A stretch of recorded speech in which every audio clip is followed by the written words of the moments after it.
Salut, j'espère que vous allez bien. Alors pour cette vidéo achat manga du mois d'octobre, j'ai été très raisonnable puisque je n'ai acheté que 14 mangas. Alors je vais commencer sans plus attendre. Alors on commence avec le guidebook de One Punch Man que j'ai seulement pris pour la collection, des informations sur les personnages. Voilà, c'est un guidebook quoi. Alors là on va poursuivre avec des mangas que je n'ai pas eu le temps de lire. Donc pour commencer il y a le tome 2 de Shaman King Superstar.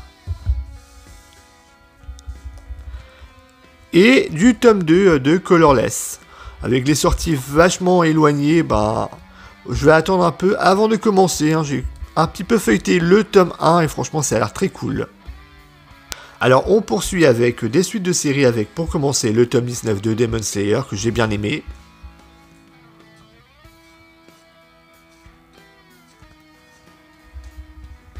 On enchaîne avec le tome 20 de Fire Force de Atsushi Okubo, un tome qui est vachement centré sur de l'entraînement, intéressant mais pas passionnant je trouve.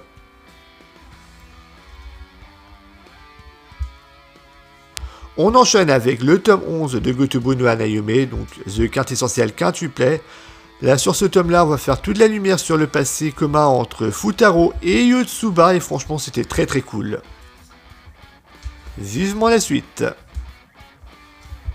On enchaîne avec le tome 4 de Rent a Girlfriend. Alors sur ce tome-là, Kazuya va avoir une véritable petite amie.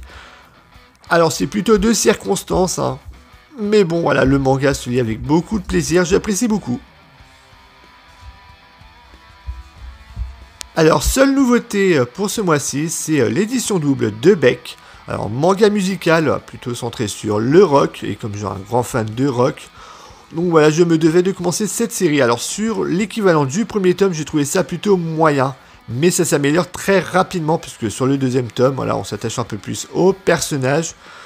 Voilà, c'est très très cool. On a l'impression que c'est un GTO musical. Et j'aime beaucoup. En cadeau, voilà, avec cette édition, on a droit à un petit Mediator. Alors je sais pas, voilà, s'il est de bonne qualité pour jouer de la gratte. De toute façon, je ne sais pas jouer de guitare. Alors bien évidemment, je me suis procuré du 34e et dernier tome de l'Attaque des Titans, SNK, manga de Hajime Isayama. Alors j'ai eu beaucoup de chance puisque j'ai réussi à me procurer de l'édition collector avec, on avait droit à un petit livret avec de croquis préparatoires, plutôt sympathique.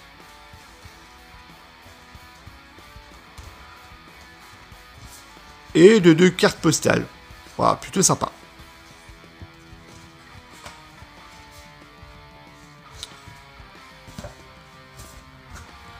Alors qu'est-ce que j'en ai pensé de la fin de l'Attaque des Titans?